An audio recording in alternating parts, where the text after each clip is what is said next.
Did you know the same news story can sound completely different depending on where you read it? Why? Because word choice matters.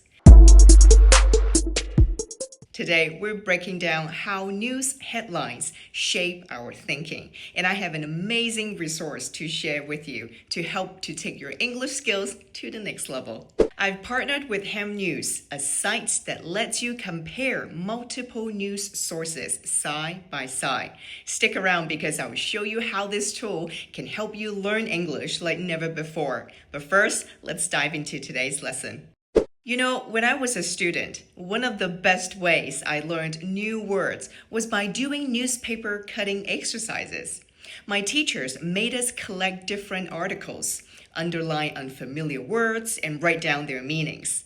At first, I thought it was a boring assignment. But over time, I realized I was learning so much vocabulary just by seeing how journalists used words differently. Today, we're going to do something similar. We're going to look at how different news sources report on the same event and how the words they choose can change how we interpret the story. Let's start with the headline from Helm News.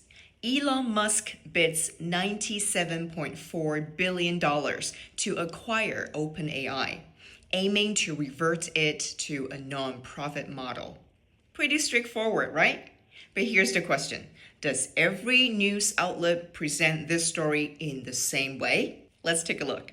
Before we dive into how different sources frame this event, let's break down three key words from this headline. Bids, acquire, and revert. These words might seem simple, but they carry deeper meanings. The word bid, this word suggests a formal offer, usually in a competitive or high-stakes situation. Imagine you're in an auction, raising your hand to bid on something. That's the same idea here. Musk is making an official offer. But how would it sound if we changed it to offers or proposes? A little softer, right? The word acquire means to gain ownership or control of something. It sounds quite neutral, but what if we said take over or buy out? That would feel much more aggressive, don't you think? The word revert, this means to return to something from a previous state. Musk doesn't just want to change OpenAI. He wants to bring it back to what it was. What if we used transform or repurpose instead? The meaning would shift completely. Now that we've unpacked the words, let's get into the main discussion. How do different news sources shape their reporting? We're going to compare how Newsweek, Fox Business, and Indian Express tell this story and see how their word choices affect the overall tone and meaning. All right, so let's look at three different headlines covering the exact same event. Even though they all report on Musk's bid for OpenAI, the way they phrase things can make a big difference in how the news feels. Take a look at these. Newsweek's headline, Sam Altman says OpenAI not for sale after Musk launches bid. Here we see a very neutral and factual statement. The key words? Says not for sale and launches bid. There's no drama, just a direct quote from Altman and a straightforward mention of Musk's action. Moving on, Fox Business headline. It says Altman says Musk trying to slow us down. OpenAI not for sale. Now notice what changes. Instead of just Musk launches bid, we get trying to slow us down.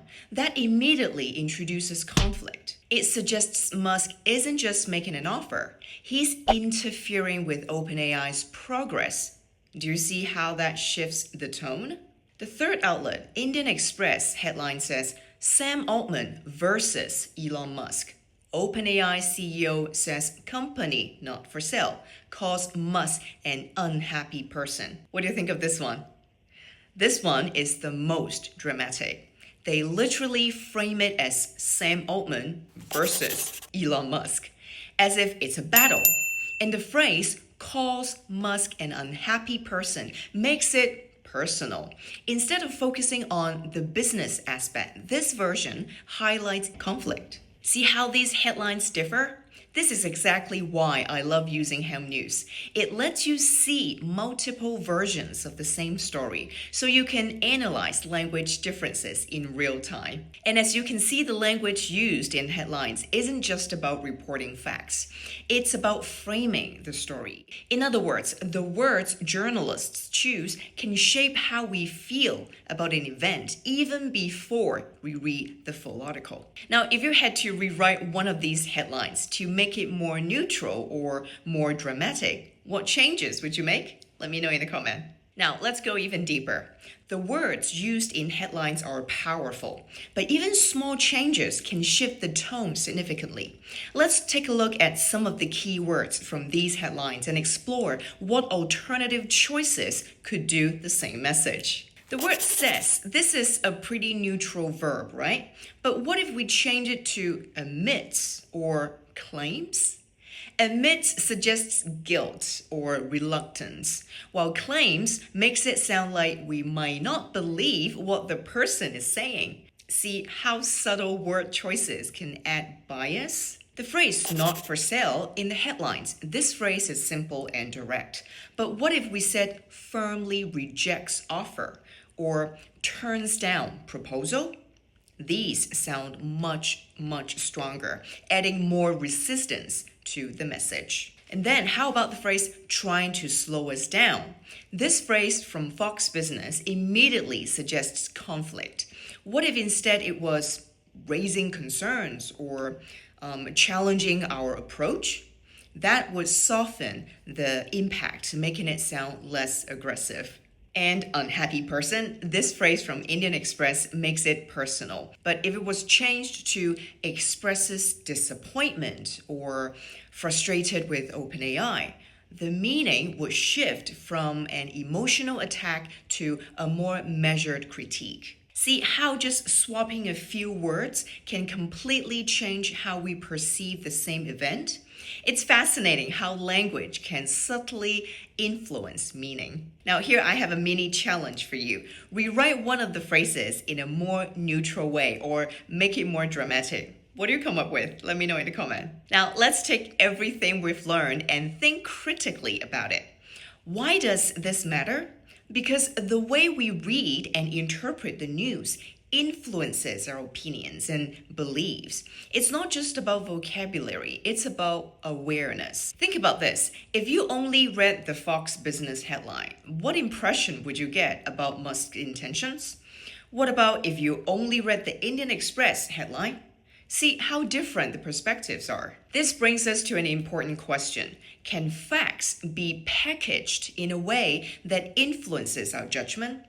After all, every headline we've looked at today is technically factual. Musk really did bid for OpenAI. Altman really did say it wasn't for sale. But how those facts are framed changes how we feel about the event. So let's take a moment to ask ourselves, how does word choice influence the way we interpret the world? When a news article uses words like battle or clash, does it make the story sound more dramatic? If an article uses the phrase expressed concerns instead of attacked, does it change how we view the situation? Have you ever read a news headline that made you feel one way, but then the full article told a very different story? These are all the questions we need to ask to be a critical thinker. Because the truth is, language is powerful. It doesn't just describe reality, it shapes it. And to navigate this world effectively, we need a strong vocabulary to help us break down and analyze the information we consume. So next time you read a news headline, stop for a second and think, what words are being used here? What's the tone? Is there another way to phrase this that might make it sound different? If you can do that, you're already thinking like a media-savvy English learner. This is why media literacy is so important. We need to ask ourselves, where is this information coming from? And most importantly, how is this shaping the way I understand the world? So what can we take away from today's lesson? News isn't just about facts, it's about how those facts are framed. Every word choice has an impact. That's why developing a strong vocabulary isn't just about learning new words. It's about shaping our ability to analyze and question the world around you.